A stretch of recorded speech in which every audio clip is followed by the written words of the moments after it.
The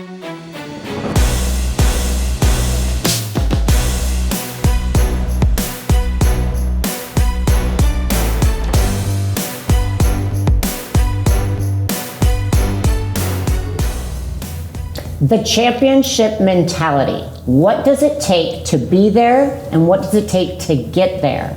Well, we're lucky enough to have two champs who have multiple titles under their belt joining us today to share their story. So, welcome please, India Paulino and Missy Truscott. Thank you guys for joining us. Thank you for having us.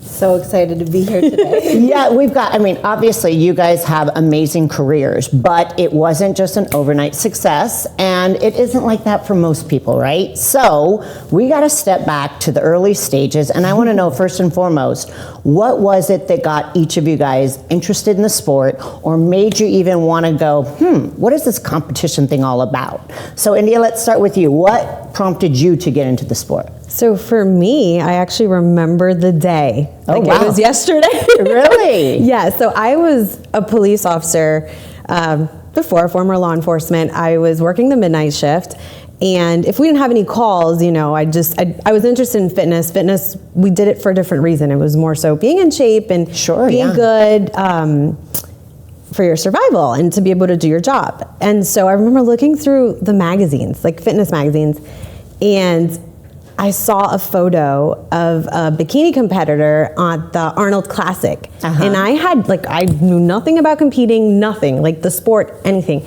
And I said, what is this? What is she doing? What is this stage? I want to do it. Because to me, she just looked so beautiful. She represented to me, just looking at the photo in the magazine, like strength, just discipline, it motivated me, knew nothing about it, and I said, I need to do this. Do you remember who the athlete was? It was Natalia Mello. Oh, really? So, yes. Oh, Natalia? And we became friends, so it was pretty cool, So yeah. That's so what year was that? Oh my gosh, that was 2010. Okay. And then how soon after seeing the magazine did you step on stage? Probably a few months later. Well, so I saw the magazine, and then I didn't know where to start. I kind of danced around it a little bit, contacted different people, but I didn't feel like I had the right information. And so they were like, well, you're gonna have to change your lifestyle. You're gonna have to do this. We were, cops. We were going out every weekend. Yeah. This is completely different than my healthy life. It was two different types of healthy lifestyles, right? Yeah. So,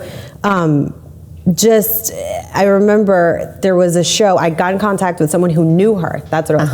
And so I spoke to her, and she said, well, contact my coach. And so I did, and the Fort Lauderdale Cup was coming up. She told me, okay, the Fort Lauderdale Cup is in 2 weeks. Train your butt off. She told me what to do, and I went on stage like a week later. It was insane. I was like, are you serious? Like, that's what? So fast. I didn't know I didn't know much. I just did it, and I loved it, got hooked, addicted, and that's how it started. That's pretty amazing. And I mean, hello, Natalia Mello, Olympia champ. So she won the Arnold that year. Did she win the Arnold that year? I can't remember. My memory with like dates and stuff is not that good, but I know that she looked freaking amazing on that stage. And so she's because we really all inspired have me. our inspirations in our sport who kind of propelled us to either get started or motivated us to continue. So that's neat, especially that you guys had the friendship too. Yes. How cool. Definitely. Now, Missy, what about you? What prompted you to get into the sport? So, kind of like India said, I was in college and, just watching like bodybuilders. One in particular was Jay Cutler. I ended up seeing him back in like early 2000s. 2009, he came to Toronto, Canada, which is where I'm from. Small town, northern girl. And I saw Jay in person, and I was like, oh my God, like I want to be like Jay Cutler. And it's so cool to like have a full like come around, because Jay and I are now friends. He's a huge inspiration and mentor in my life. But that's what really pushed me to start bodybuilding was was Jay Cutler, seeing him in person, being like, wow, I can do this. And so that was in 2009 that you met him in person? Yeah. And then again, how soon did you step on stage? Sure. So 2009 is when I really started to focus on training. And then 2012 is when I switched to the OPA, which is like MPC in America. And then I won my pro card in 2012 in Canada. How crazy. Yeah, so you guys have both been competing, what, 10 years? Now, you've had some breaks in between in your careers. So let's talk about that, because I think it's important. There's so many people who think once you're in, if you ever take a break, it's game over. And there's nothing further from the truth. I mean, the sport is always going to be there, whether you take time for health reasons, for family, for careers. You can always come back. But you took a break, and that was, what, a 4-year break? Yes. So I actually took 2 breaks. The first one was when I got pregnant, and I thought, I was done competing, but then I wanted to come back, and I did. So that was about over a year, right? And then after that, it was a 4-year break, and that was a long break. And for me, I wanted to focus on. I mean, not that I never did, but my child. I wanted. I had my son, and I wanted to be there every second and just really enjoy that. Again, I thought I was done competing. Yeah. I felt, good about the career that I've had, but then I got the itch again, and I feel like now I look better than I did, back then. So leading the healthy lifestyle, of course, completely. So that never just went away, right? Yeah, which it's obvious in your physique today. Thank it's you. pretty obvious. Yeah, you look amazing. Thank you. And what about you, Missy? So I took some time off back in, I want to say it was like 2015, 2016. And that was my own doing, as the fitness division has evolved, and thanks to you, Whitney, the skills that you've brought over the last couple years has really elevated the division. So we're thriving right now in fitness, which is awesome. So too, yes. Yeah. So I took 2015 and 16 off just to really grow, and I think that's what a lot of women don't do, and they should do more of. We get feedback from the judges, whether it's bigger shoulders or tighter glutes, and you can't do that in a couple weeks, which you women know. Absolutely. It takes years to really transform your body. So I took some time off to develop my physique, and I've been going now for the last couple years, and everything's been feeling really good. Good. Well, you're right, especially early in your career, because as an amateur, getting your pro card, then you're in a whole new ball game, and it's like, oh gosh, I may have looked amazing as an amateur, but now you're in the ring with everybody. You're best that of the little best. fish in that big pond now. Yep. And people are afraid to take the time, especially it's the excitement. Oh, I'm a pro, or you do a couple pro shows, but then you're afraid to step off the gas, but you have to, especially if you're smaller frame, and the feedback is, hey, you got to put on some size. Right. It doesn't happen in a 12-week window, and then, I'm going to start cutting. Yes. So it's having that knowledge of really, truly following the protocol, putting in the work, not just in season, but off season as well, which now leads me into my next question. So we've had so many guests on here, and it's always interesting to ask them, okay, early on in your pro career, what were some of the fails that you now look back and go, oh my gosh, I can't believe I didn't know that? Meaning, a lot of times people will say, I didn't train in the off season. I didn't realize the off season was actually pivotal to the success of my career. So what are some of the things maybe that you now look back on and go, wish I would have known that? You know, learning is a huge blessing to helping us be the athletes we are, but that doesn't happen without mistakes. So Missy, what are some of the things that you learned early on that you now have corrected? Sure. So I think when I first started doing my fitness routines, I had that gymnastics and cheer background. I wasn't engaging with the audience. So if you watch some of my routines from when I was like in my early 20s, I'm just kind of blah, blah, blah, like flying all over the place, not really engaging. But now I've really focused on mastering that craft, engaging with the audience, trying to figure out, okay, is this music going to go with this theme? It's a process. And Yes. it's not something that is like a week and it's like, boom, I did it. Right. This takes months of planning, years of planning. Yes. So, And it's so true, connecting. I mean, even it's really important when you're doing a routine. And we see it, it's kind of where you can see the new pros versus, Right. the veterans. Yeah. Because if you're not connecting, you're just performing. Sure. When you're connecting, it's true entertainment. Yes. And as fitness athletes, that's what we have to do. But even for bikini, figure, all the other divisions too, you've got to have a presence when you get out there, and you have to connect. So it's something that it doesn't come easy for a lot of people to have that deliberate eye contact with the judges, where you almost, when they stare back at you, you're like, oh my gosh, and you avoid the eye contact. So it takes practice to really embrace that connection. I definitely encourage new pros, though, to do a show. A couple weeks after you turn pro, do that show so that you get the experience and like, okay, I did this wrong. I need to change Yes. this.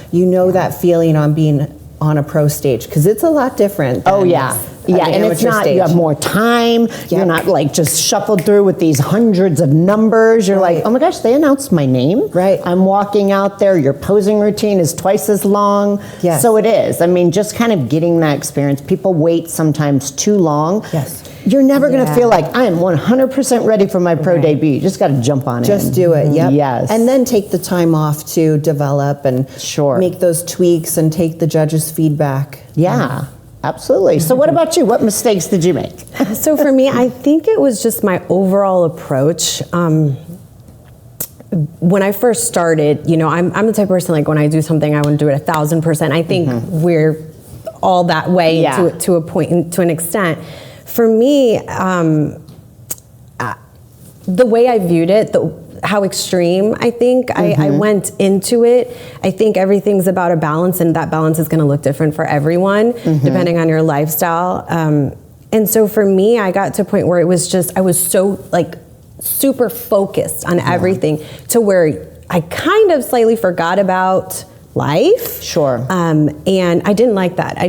When I started noticing that my preps didn't feel the same, my spirit didn't feel the same, I had to take a moment to kind of reevaluate everything. And I didn't like the direction I was moving in. And so I made changes. I decided, okay, well, food is fuel. This is how you're gonna, I made a plan to correct the things that I didn't like with my relationship with food, where it was heading. Sure. Thankfully, I was able to get that under control, because I was aware of it, and the training and everything. And it's like, it's okay. Listen, you work your butt off. You work really hard, get everything 100%. The rest is not up to me. I'm not in control of anything else. Yeah. And I think mentally, sometimes it's easy for new competitors, because I do hear this a lot, where they drain themselves emotionally and just mentally, because they're not even aware that they're doing this, but like putting so much energy into the result. And it's like, all you can do is just train and try to maintain your normal things. Do your normal things. This is just part of your life, and do the best that you can, and then leave the rest to God, because we can't control anything else. So making that change and just really accepting as part of my life made a huge difference. So for a couple years, I struggled with that, and I wish I knew, but I think it was something that I had to learn through experience. You had to go through it. And so now, I mean, gosh, like people, you would never know I'm prepping. Yeah, that's amazing, right? Yes. And finding that balance is something I think that so many athletes in our sport struggle with. Yeah. But I've got some more questions on that. We're going to take a quick commercial break, and we'll be right back. People always ask how I got here. I was willing to work just a little harder than everyone else, every damn day. If I can have hundreds of hours back, I'm gonna grab them. Spending hours prepping chicken, rice, and vegetables, F that. I rely on perfect nutrition. I rely on Trifecta. And we're back with India and Missy, two massive champs in our industry, badass babes. And we left off talking about balance. So it is so important. It's a crucial element for athletes' mental state. Yes. And we see a lot of people that kind of go through depressions or deal with just struggling life as mom with kids in their relationships. So you talked about that was a big thing for you. Yeah. What are some examples of how you found balance? So, like you mentioned, where we are mentally, spiritually and emotionally is huge. We don't want to just be physically healthy. We need to be mentally healthy as well. And that's one way that when we're there, it allows us to find that balance, the balance that works for ourselves. For me, one of the things that I did was, first of all, remember my joy. What brings me joy? What brings me what things do I do or that make me genuinely feel like where you get chills and you're just like, I just want to stay here because I feel so good, right? So finding those things and doing them, taking the time to do them, because we can get so caught up in prep that it's like nothing else exists. I don't have time for anything else. I don't have time for my friends. And you're not going to be happy that way. It's not a long-term thing. It's just not realistic, I think. Sure, people do that for a long time, but then again, you start hating, the going to do this and doing that, and part of what you have to do, what is required for you to be successful. So finding what brings you joy, doing that, but also really working on being present and in the moment when it comes to everything in life. And that takes practice. Meditation is something that is a part of my everyday, and really helped me to, number one, let go of the things that I can't control. Like I mentioned, we put in the work, we go to the gym. Okay, we don't have to continue to think about, I should have trained this, or I need to train this, I need to make these improvements. Let that go. It's in your plan. You're going to continue to do it. So really, it's kind of like reprogramming ourselves, because if we really think about it, we might tend to do this in other aspects of our lives. So those are two things. I think just what brings us joy, doing those things, making time for those things, and also being present and in the moment as much as we can, allowing ourselves to clear our minds and have that space for, the things that are going to create that sense of peace and within us. Most important, setting the priorities, which I think too, once you become a pro, I think it's harder to find balance as an amateur because you're just still trying to just get that pro card.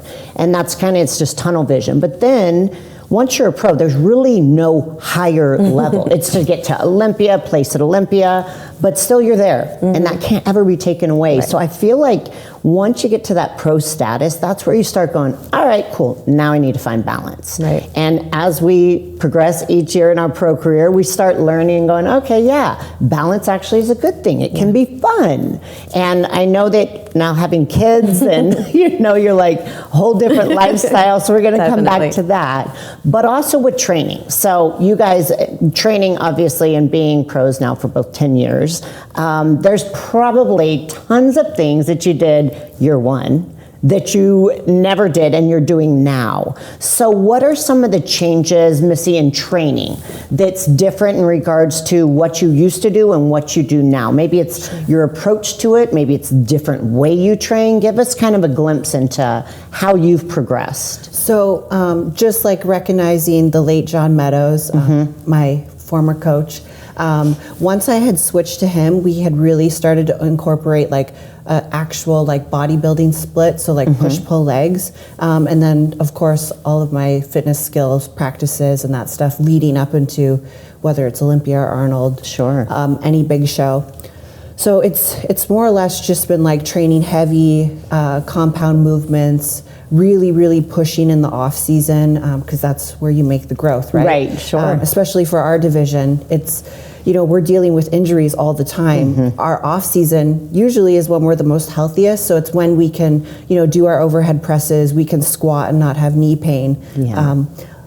Now when we get into 12 to 8 weeks out from a contest, we have to be super careful. For me at least, the weight gets a little bit, I lower it obviously, and I'm really focusing on my endurance for fitness routines. So it's I'm super blessed to be living this lifestyle. I worked a hospital job for many years, and then like India was saying, you got to find joy in something. Yeah. My joy is fitness.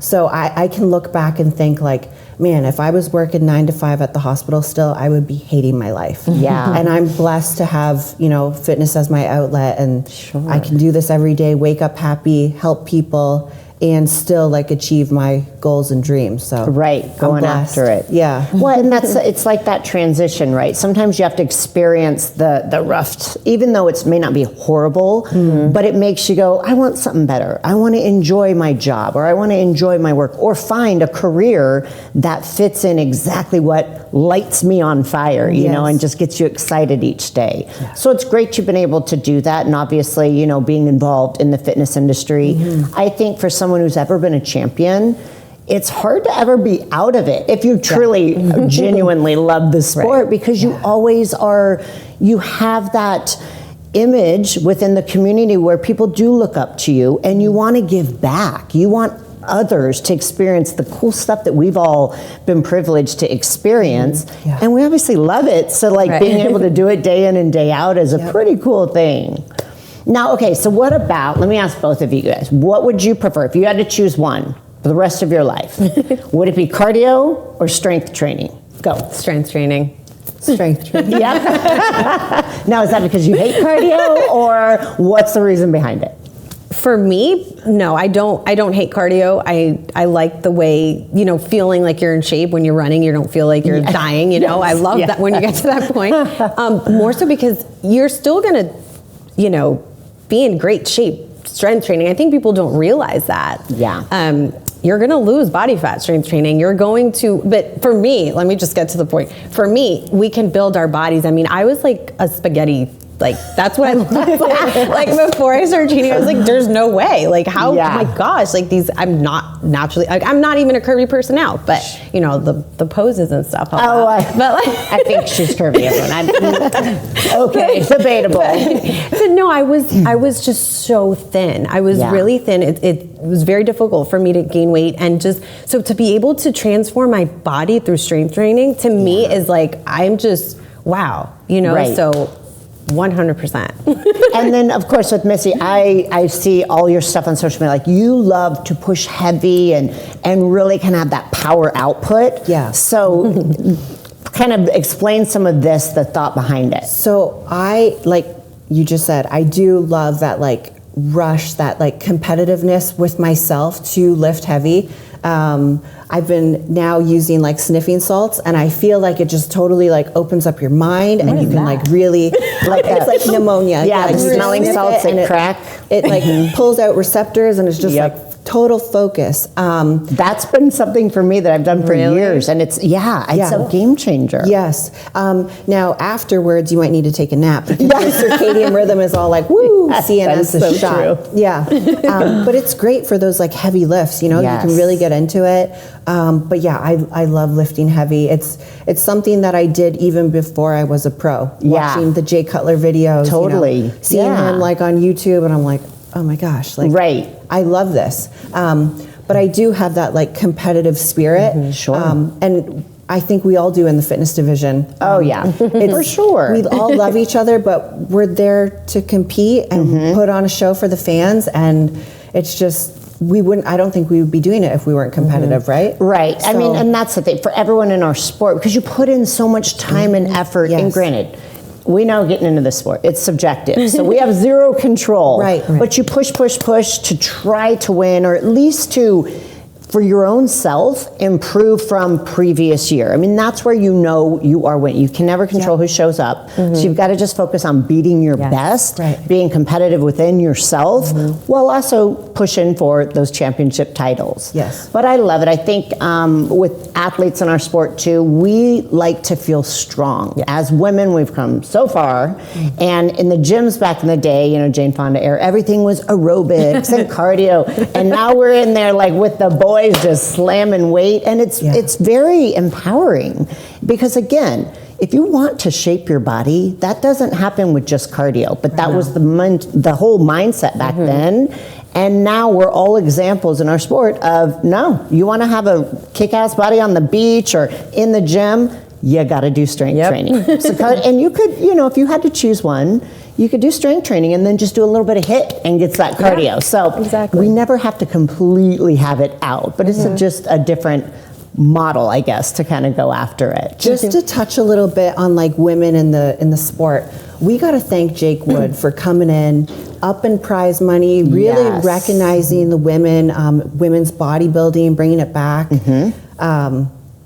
We love Jake Wood. Yes, absolutely. I mean, what he's done for our industry to just kind of really make things bigger, better, and his passion is so genuine. Yep. It's just great to see that from our officials in the IFBA and the people who are, pivotal in the success of our sport. So yeah, absolutely agree. And bringing back women's bodybuilding and highlighting. I mean, we've had so many incredible women on this show, and the stories of so many people in our sport it's very eye-opening, because I think people look at us and they're like, oh, their life is perfect. And you're like, nope. Everyone has a story. Right. Most have had to go through some craziness in their life. But on the outside, no one wants to think that we've had to work to get to where we are. And so it is. It's nice to have so many just powerful, successful women highlighted in our sport, which is obviously why it's great to have you guys both on here too. Well, that's amazing. I think, I love that. There are the stories, the things that people don't see. Everybody does, have that. And I think social media makes it a little bit hard. You do have the people who share more, but being able to do this and interviewing so many athletes is just a wonderful thing. And I'm just so happy to be here. Yeah, you're right. Social media it's a world of its own these days. Talk about smoke and mirrors and trying to put the persona of my life is perfect. Right. But it is when people can share their true, authentic self and explain that we all have bad days. We've all had to go through struggles. But hey, guess what? We pick ourselves up.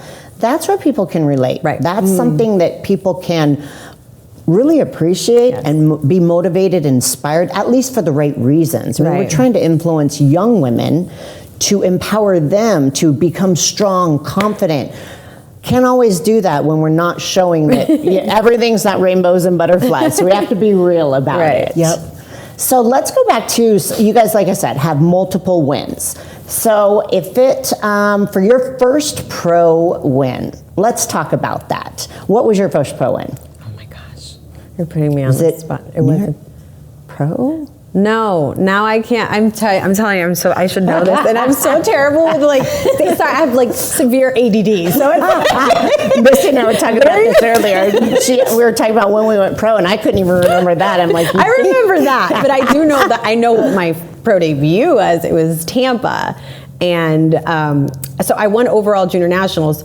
I thought I was going to win Tampa, but I didn't. Wait, so how did you play? Well, I placed fifth, but I remember At your pro debut? I'm happy. No, it was good. Yeah. But the thing was, it was that was when because I was working midnights as a cop. So I remember flying from Chicago from junior nationals and going straight to work midnights. And it was during our shift change. So we had to work 8 days straight.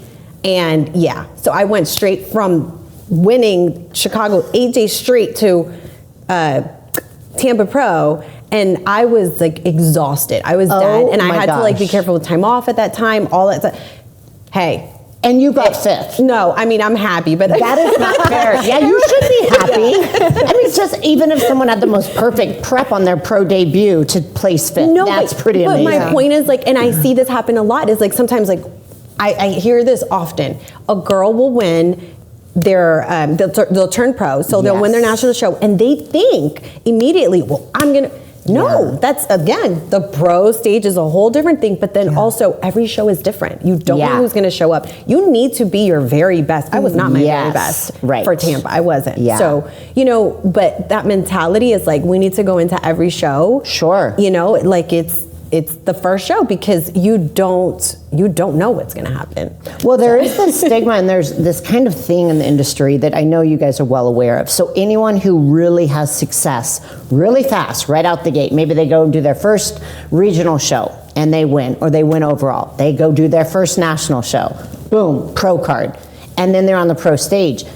if they don't do well, it's almost like they're in absolute shock. They don't get it, and they create this bitterness about the sport because they've never had these challenges. I mean, you got to get kicked in the face a few times to realize, okay, it's not always going to work in my favor. No, and I'm glad it happened to me because I did my first show. I won novice and second open. Then I turned pro my first attempt, won the overall. So like it was one of those things right off the bat. It's like, no, girlfriend. So which was good. I appreciate it. It's a learning experience. Yeah, you got to have that gratitude for I've got my work cut out for me. Now, what about for you? What was your first pro win? My first pro win was the San Antonio Pro in 2015. You and I had did the Tampa Pro that year. Yes. You won, and I took second. Yeah, that was like the next weekend, I think, or something, right? To get to So I remember reaching out to Tim and asking, what do I need to do different for my routine? He said, nothing. Just show up, do what you do, and let's see like where the cards fall. So I had won that year. That was my first pro win, and then that was my first Olympia qualification as well.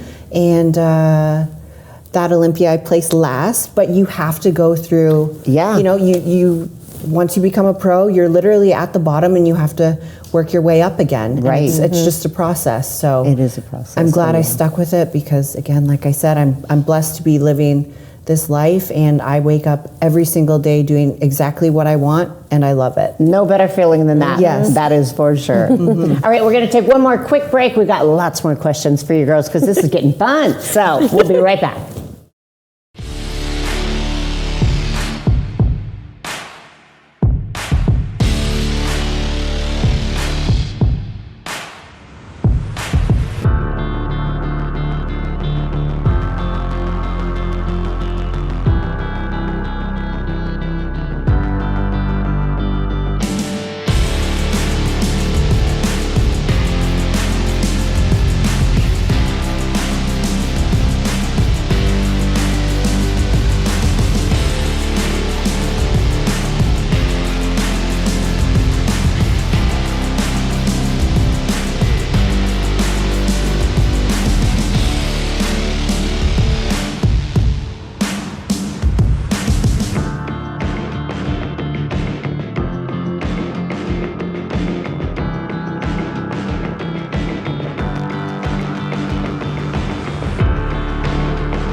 All right, we are back with Missy and India talking about their journey to being the champions that they are today. Now, before we get into this year of competing, let's go back real quick. So you took off time. You're now a mom. He's 4.5.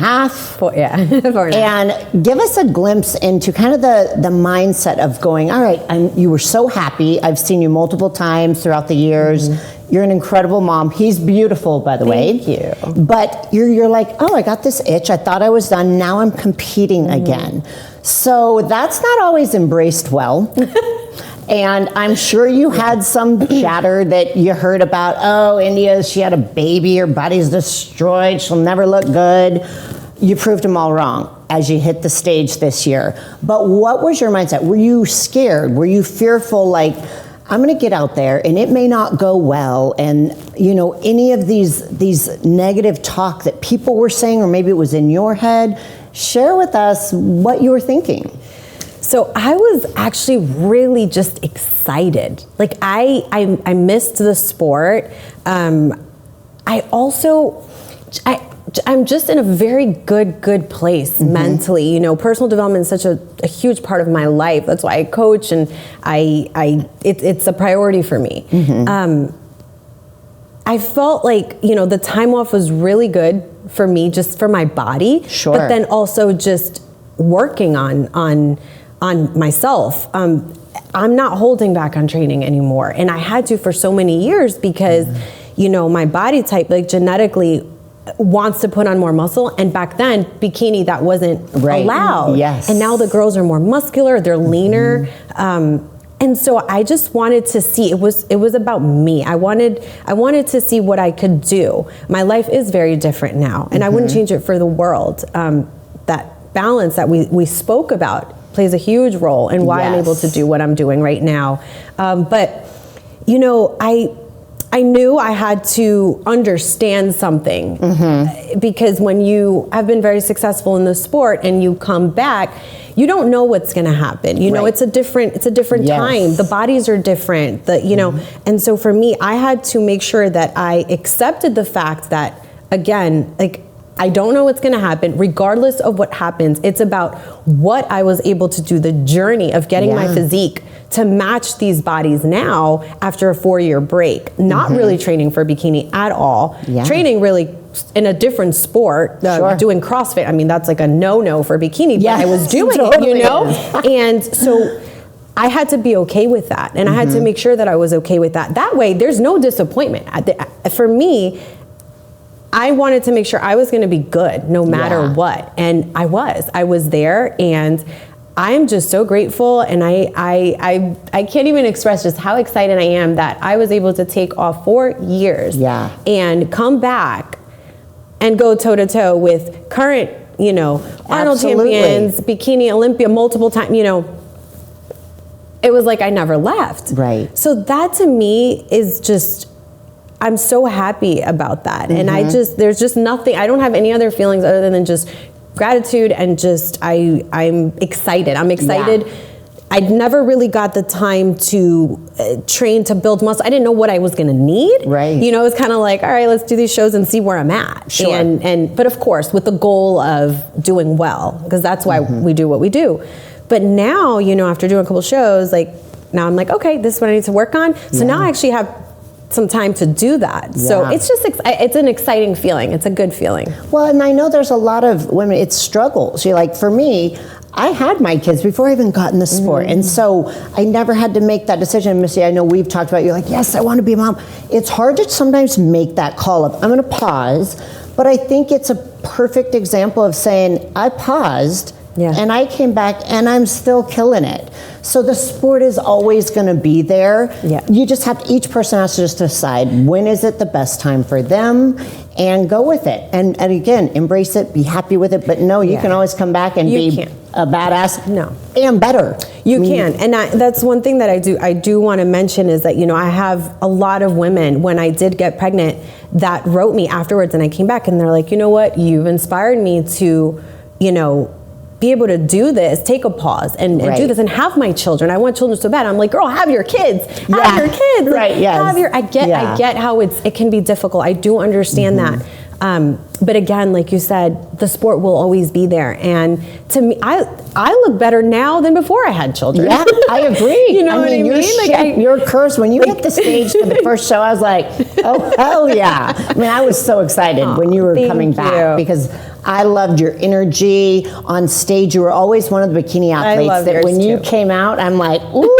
And you always rocked the black suit. I did. And the swag. I mean, you either got that or you don't. Honestly, like, that's why I love fitness so much is because I feel like you guys get to just, like, it's like a performance, but you feel it. And I grew up dancing. So for me, it's like, I love that feeling when you go out there. And bikini, we don't really get to do that because we don't get routines. So I'm like, oh, well, screw it. I'm just going to do it with my posing routine like as much as I can. So for me, I enjoy it. It's fun for me. I feel like I'll practice with my favorite song and that's where I put myself. Yes. Like when I walk out on stage, I'm like, yep, you're in the bathroom by yourself. Nobody's here. It's just you. Block and it's out just the noise. fun for me. Well, you can feel your energy and they say it like, good athletes on stage, you can feel the excitement, the energy, and the confidence, and you've always been that way. But I agree. I think you've really brought it. It's amazing. So we're going to get into your competition season a little bit. Now, we talked about a break. Now, Missy, share with us, because with COVID and all the craziness and shows being mixed and matched, you had your hands full with doing Arnold, Olympia, Arnold again, all within 4 months. And that's after, you know, training, but there was really not a lot of downtime because those are big shows. And so if you get invited to the Arnold and you're qualified for Olympia. No one really backs down on that. But how was it for you to go, okay, I got to push hard for these 3 shows in a 4-month period? That's not easy. So how did you handle all that? Yeah, I also did the Legion too. So, oh, that's right. Yes. You announced my gosh, it. Yeah. Yes. Oh. You know, we need to be aware of our body. I definitely ran it into the ground. I knew that. And it's hard to, once you're in that hole, it's hard to like dig yourself out of it. So I dug it so deep that I couldn't climb out of it. And you could tell on stage, my physique just wasn't popping like it usually does. And again, that's a learning experience. But you know, this year I feel a lot better. My off season has been really good. Calories have been super high. So I feel like I'm more alive again. Obviously no cardio right now, just training heavy. But I'm so excited for Olympia this year. It's going to be great. Back in Las Vegas. I know. Thankfully. Yes. Back in Vegas in December, right before Christmas. So nice. I can't wait. So, okay, off season, you brought this up. Let's talk about fitness compared to bikini in regards to off season. You said your calories are high. Yes. You focus on just lifting, kind of pulling back on the cardio. Yep. So calorie wise, how different is it from when you're in prep, say 4 weeks out, compared to where your calories are at the prime of your off season? Yeah. So calories around 4 weeks out, every prep is different, right? It's depending how your body looks. So like, just kind of thinking of the past year, I want to say 4 weeks out around 1,200 calories, very low carb, high protein. And then, you know, once you're a couple weeks out, those carbs get pulled and it's just depletion. So that could be, you know, very low, between 900 and 700 calories. Like it's tough, you know how it is. and then but that's why you have to have that off season where you can get your calories high, which has got to be so amazing when you're like, oh yes, because you know you're going this low. So how high do you guys shoot calorically or macro wise? So I'm about 4,000 calories right now, and I've had to build up to that. It's not like right after a show eating 4,000, because you'll blow up. So it's been a gradual process. I'm so blessed to have the sponsors I do. The Chicken Pound, Carlo out in New Jersey, he's been supplying me with chicken for the past like 2 years now. That's amazing. It's amazing. It's so awesome. I don't do any cooking. I just open that package, boom, there's my chicken. Makes it easy. Yeah, Granite Supplements has been super awesome to me. I've been with them for 2 years as well. And it's been really good. So right now I'm around 4,000 calories.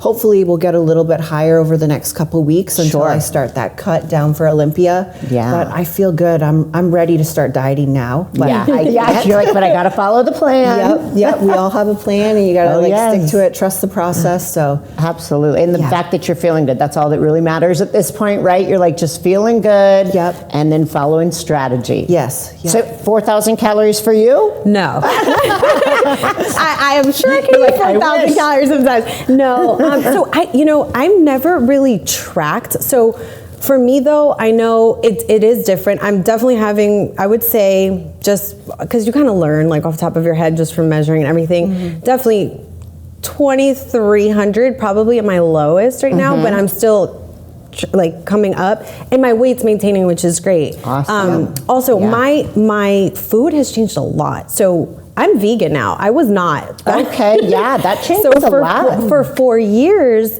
it's been 4 years now, but when I competed back then, I wasn't. Right. And I have to say that I've seen a huge change. I'm leaner than I've ever been. But my MegaFit meal, same thing.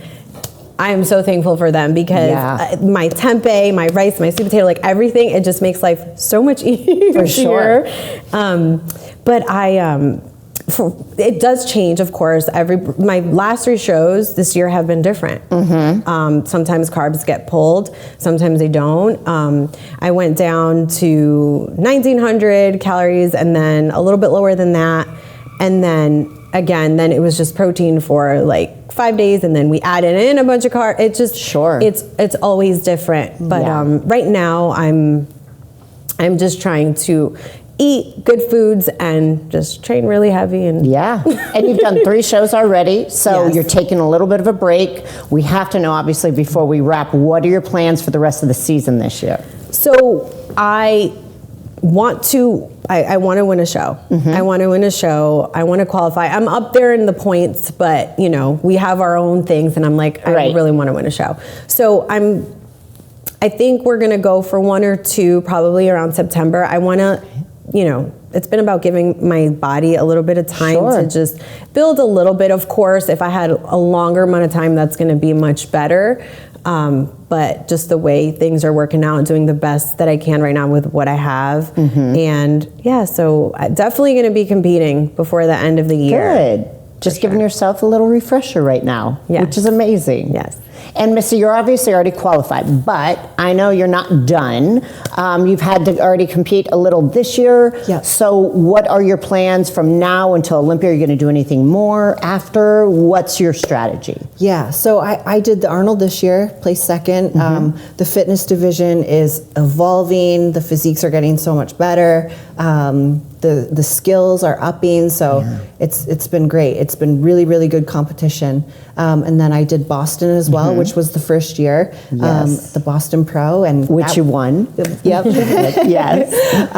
It was such a great venue. Yeah. It being looked out on awesome. the It East did Coast. look pretty awesome. A lot of fitness influencers there, the celebrities. Yeah. So it was great. But yeah, I'm just totally focused on Olympia this year. Yep. Giving yourself that break, like you said, it's nice to have that time so you can go in, just be as fresh as possible, bring the best physique, best routine. Yeah. So I know you're going to be making it too. This is going to be a fun Olympia in Vegas. But thank you guys so much for coming on, sharing your journey, your insight into the championship mentality. So we appreciate you guys, India and Missy. That wraps another episode of FemFlex Friday. So thank you so much for joining us, girls. Thank you for you. having us. We'll see you next time.